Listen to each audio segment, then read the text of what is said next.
மரவள்ளிக்கிழங்கை வச்சு வித்தியாசமான ஸ்வீட். அனைவருக்கும் வணக்கம். இன்றைக்கு நான் உங்களுக்கு ஒரு வித்தியாசமான ஸ்வீட் மரவள்ளிக்கிழங்கை வச்சு செய்கிறது என்ன மாதிரி என்று காட்டி தர போகிறேன். இந்த பெரிய இதில் இதை ஒரு 5 ஓணம் ஃப்ரை பண்ணி எடுப்போம். முதல்ல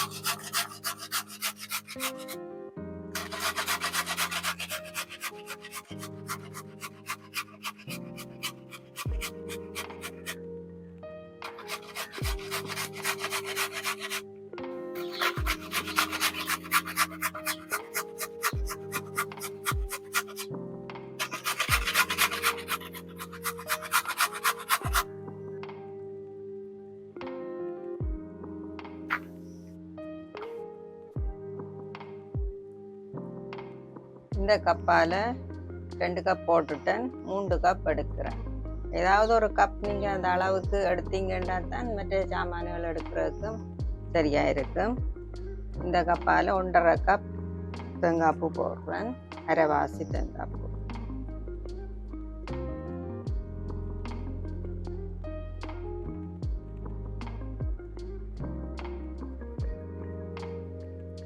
ஒரு கரண்டி நெய் சேர்க்கிறேன்.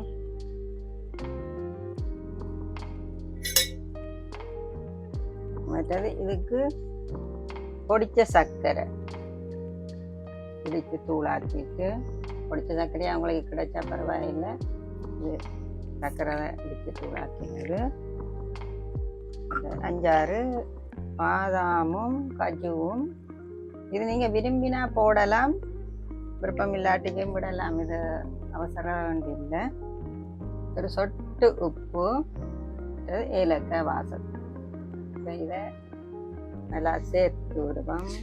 எல்லாம் சேரக்கூடிய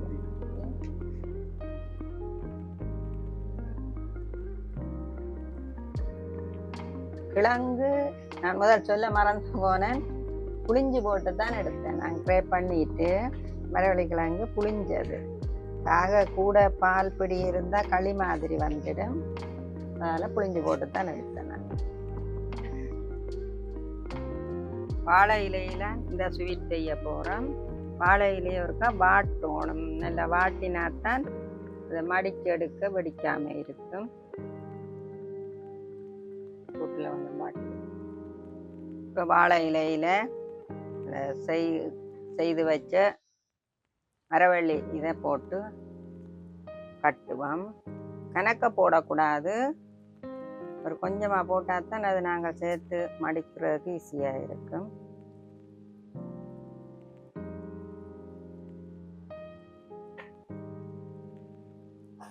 மூன்று கரண்டி போட்டிருக்கிறேன்.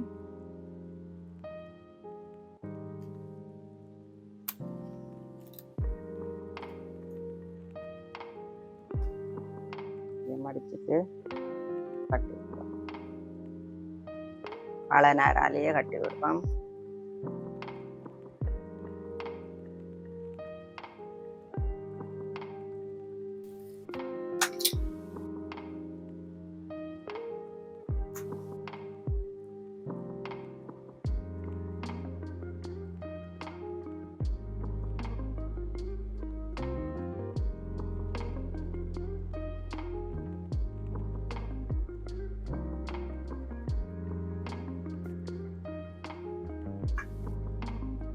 தண்ணி கொதிச்சிட்டுது, வைப்பம் சட்டுக்குள்ள.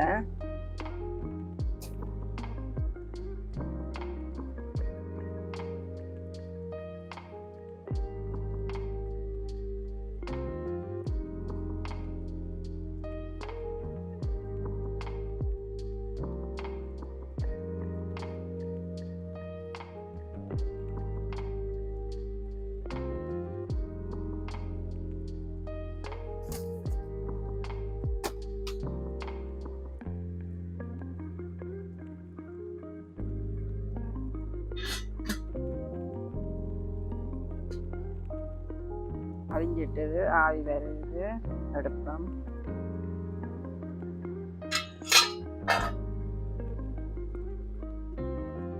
நல்லா அவிஞ்சிருக்கு.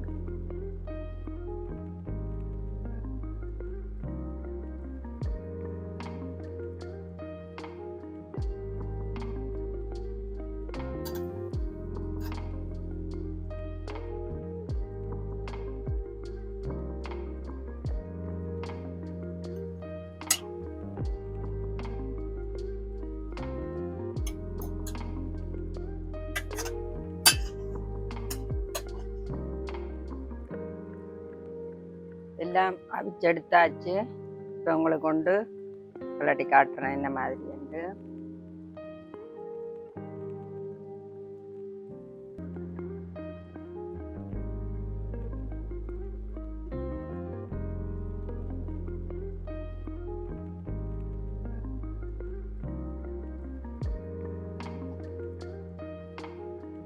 பாருங்க அப்படி வந்திருக்கண்டு.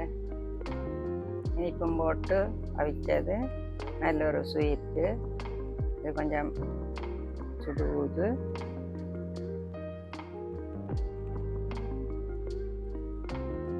நல்ல வாசமும் நல்ல இதாகவும் இருக்கு.